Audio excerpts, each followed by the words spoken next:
First, though, his reaction to the big announcement from the European Central Bank.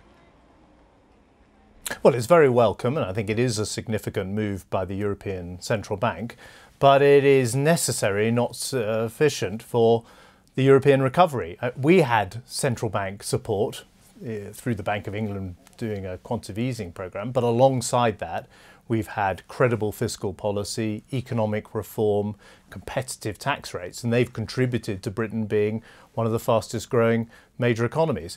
If you want to see this ECB action work in practice, it's got to be accompanied by clear leadership, real economic reform, all the things that sadly have been lacking in too many Eurozone countries.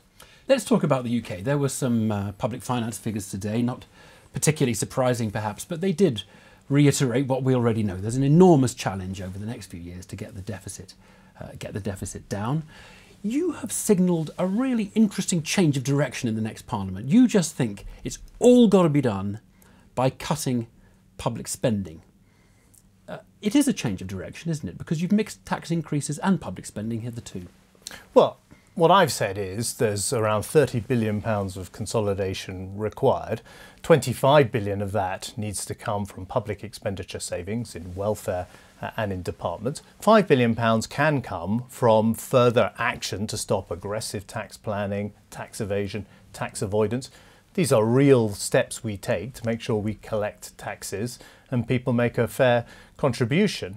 But if you're asking me, do our plans require major tax rises? The answer is no. 1979, the Conservatives came in saying we've no intention of raising VAT, no intention of doubling VAT. It went up from 8 to 15%. 92, the Conservatives led a huge campaign against Labour's tax bombshell, and then thus was introduced one of the most conservative governments, one of the most tax-raising governments in the post-war period. 2010, you said you had no intention of raising VAT. One of the first things you did when you came in was putting up VAT. How are we to kind of make a judgment about what you're going to do next time, given the record of people faced with difficult situations, Conservative chancellors, who come in and say, I need to put up taxes? Because everybody looks at it and says it's going to be very difficult not to put up taxes, and you yourself had argued last time that some tax increases were a part of the mix. Well, as I say, I treat the consolidation as an entire programme of removing the deficit, and I think tax has played a part in that. It played a part in the early part of the consolidation. But going forward, again, it's a debate for our country to have. I think in the end, our challenge as a country is not do we charge enough tax. Our debate as a country is, can we afford our government? Can we afford our welfare system? We face enormous competition. Here we are at the World Economic Forum. People are talking Britain up. They can see Britain's pulling ahead from our European neighbours. But they're not saying, and now what Britain needs are some big tax rises. What they're actually saying is, you stick with your plan, you go on working through your plan, and you're going to go on attracting the kind of investment we're attracting from China and all sorts of other countries. Well, now what we need is an honest description of where you're going to make the savings if you're not going to make them in tax. The figure, you can slice this in various different ways, but approximately, if we look at the unprotected government departments, the basic figure is you need to find about 20% cuts over the course of the next Parliament. 20%. That's on a relatively small part of government spending because the other bits are hard to control or they're protected. Well, let's take some examples. Defence. How are you going to cut 20% out of defence in the next Parliament? Well, look, we're going to make decisions about where those public expenditure savings have to be made when we do a spending review. Right. And I'm great as Newsnight is, this is not the place where I'm going to but conduct it's the spending review. But we have given specific examples of the kind of savings we need to make. I've announced difficult decisions like saying we need to freeze working age benefits, for which people have said, well, that's the wrong thing to do. And that was 3 billion. That's about 3 billion. Well, yeah. Yes. Okay. And what I notice is... But you still have 9 billion on welfare to find. Evan, what I notice is those people who criticise that have not been able to offer any alternatives. So we've offered specific examples. Also, people can look at my track record. I have taken difficult decisions. People can see that. They've been controversial. They've been contested. Take law and order. Take the Home Office. Difficult decisions to make savings in police budgets. This week, crime has hit a record low. So the idea, as I was told in interviews like this 4 or 5 years ago, that savings are impossible to make, that you can't support public services if you make these savings. I say quite the reverse. If you don't have a strong economy, you're not going to have Right. decent public Let's go services. through. Let's drill down a little because this is quite interesting. You've announced £3 billion of welfare cuts. There's £9 billion to go. That is £20 a week from a third of all the households in the country that you have not announced. Now, give us a clue as to who is going to suffer if you win. You've been in power for 5 years. You know the books. You know what the welfare system is. First of all, I don't accept your pejorative language here. I don't think people suffer when you have an economy that works, an economy creating jobs. You've got £9 billion of welfare cuts. You're being incredibly vague. An economy that can support a welfare system that supports people in need but does not trap people in poverty. And tell us where the welfare cuts are coming. You're being very coy first of all, about I've it. given you You've given us 3 out of 12. There's another 9 to go. I've given you a specific example. People are going to look at our track record where we've made around £20 billion of savings in the welfare Well, then you budget. should be able to tell us the last 9. People can see. We've talked about the welfare cap that people have to pay and how that needs to potentially come down. £20 a week from a third of British households. We've talked about the entitlement that exists for Talked about lots of things. for young people that's great. who automatically get housing benefit when actually they should be out there looking for work. So we've given examples. Examples are examples. Well, they You are. haven't given us the policy. Well, There's no point in saying I've given an example. But they're very good You are examples. I'm sorry, absolutely- You say Labour's policies are uncosted. You're being very coy on where the cuts are coming. And yet you've been able to spell out in some detail what your £7 billion of tax cuts are going to be at the end of the Parliament. Look, first of all, people can see we have set out our public expenditure proposals. That we want to save £12 billion in the welfare budget, £13 billion in departments. You've set out £5 billion totals. in tax cuts. Sorry, you've not tax set out the avoidance. Sorry, we have also set out specific examples of how we would make their savings. Examples. People can also look at a track record of a government that has delivered on its promises to get the deficit down, to make these savings, whilst at the same time, actually satisfaction with public services has increased. Crime is at a record low. The health service is treating more people than ever before. There are more kids in outstanding schools. All of this shows... But you can't tell us how you take another 20% out of defence.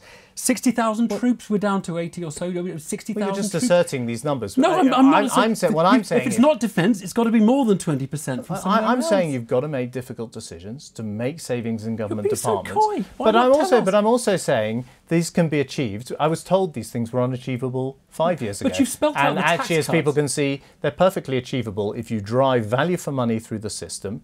You make sure you're focused on what these public services should be delivering, which is great health care, free at the point of use, outstanding education, good law and order, strong defence.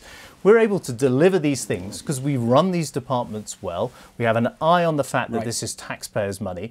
And we're clear that if you don't have a strong economy, you can't have any of those things. So we've had several Conservative governments who said they're going to do this before and not raise taxes, and they have raised taxes. One of those Conservative governments is one led by you in 2010, when you said you had no intention of cutting VAT. So we've got the record, we've got the challenge, and we've got the fact that you're not willing to spell out, you're only willing to give us examples of savings, you're not willing to spell them out.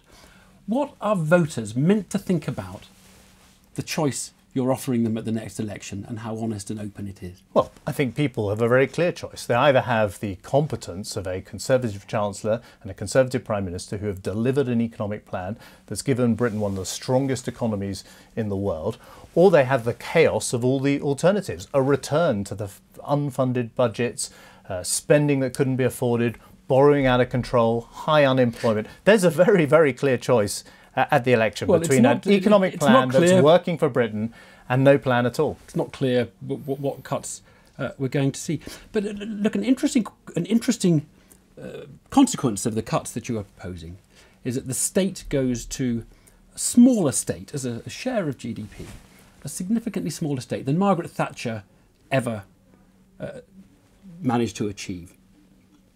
Now, when Mrs. Thatcher achieved, about 39, 40% share of the state, do you think Britain was uncompetitive or was spending way beyond what it could afford?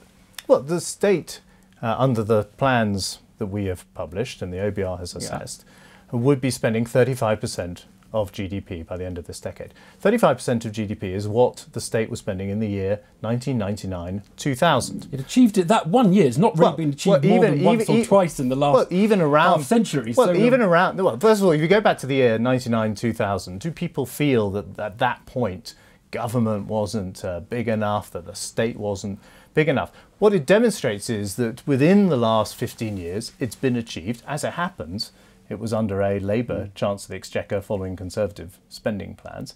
Now, the Labour Party and others have said, we don't want to spend 35% of our national income on the state, we want it to be higher. Well, for every percentage point higher, that's £22 billion. So if you want it to be a 40% state, you set out to the electorate where that £100 billion is going to come from. Well, they should do that. Right, we will ask them to do that, but we have to ask you what spending you're not going to get. We're entitled to ask them where they're going to get the money, but we're entitled to ask you, where are you going to save the money? And this is back to the point. You've given us examples, but you haven't told us the whole menu. You've got a combination. You've got vegetables, but not the carbohydrate and the meat. I mean, it's a completely. Well, you've actually got both concrete examples and a track record of delivery, and therefore you can see this choice: competence under the Conservatives, chaos under the Alternatives. When you in this Parliament said, we are making painful cuts and we're doing this because we have to get the deficit down, did you really mean that, or did you mean we actually believe in a smaller state and want to get the state down? Because you're promising tax cuts, you're making spending cuts, you're promising tax cuts in the next Parliament. That doesn't seem that's about getting the deficit down. Well, that's about shrinking the state. It seems like that's what you've really been going for over the last Parliament. First of all, the lower taxes for working people, taking people who are earning the minimum wage out of income tax, that's not ideological. That's about supporting work, making sure work pays. It's an essential part of our economic plan. The overall tax burden, don't focus just on income tax. We know you have to focus on all the taxes. Okay, but you promised tax cuts. You're promising net tax cuts in the next Parliament, aren't you? Overall tax cuts. Well, we've made our tax commitments. And they're tax cuts overall, because they weren't coming out of... It wasn't some tax increases to pay for other tax cuts. You're cutting taxes in the next We have said that the tax commitments we make on income tax to increase the personal allowance to £12,500, to raise the 40p threshold to £50,000, these are part of our economic plan. They are funded from savings in public expenditure. So the savings in public expenditure, that's my point. Hold on, Evan, they're not just sort of nice to haves, or they're not an ideological point. They're actually an essential part of making this a country where you are rewarded for working, effort is supported, people on low incomes are taken out of tax. This is what I mean. It is part of an economic plan to make sure Britain is the most prosperous major economy in the world in the next generation. I think that's an achievable goal. It's going to require a lot of effort. We've got to fix other things like our infrastructure, our education system and the like. But it is within our grasp. I can tell you now, if we abandon what we've done, if we go back to square one, if we are borrowing much more, if we are adding billions and billions of pounds to public expenditure, which I understand no one is proposing, incidentally. But my point is, listen to my point. My point is that your austerity... Can I just pick up on that final point, which is, you say no one is proposing. The other participants in this general election have complained about my proposal for a state that consumes 35% of national income. If you don't want that, set out your number, and then we'll calculate how much it costs, because you are actually proposing more borrowing, and you should have the courage to go to the British public and say, look, we actually think the country should borrow more. But my political opponents at the moment are refusing to do that because they're scared of telling the public the truth about their disastrous plans. And why are they scared and you not scared of telling us? I've just been setting out, all these examples I've given you are things that of course get contested, get criticised. There are plenty of pressure groups who are out there attacking them. So the idea that they're not substantive and real choices that we have had to make and will go on having to make is, I'm afraid, not true. We make these difficult choices. We've been making them for 5 years, but here we are at the World Economic Forum with Britain growing faster than almost any other major economy in the world, with unemployment falling again this week, with public services delivering things like record low crime rates. Our plan is working. We've got to see it through, or else we go back to square one. George Osborne, thanks very much. Thank you.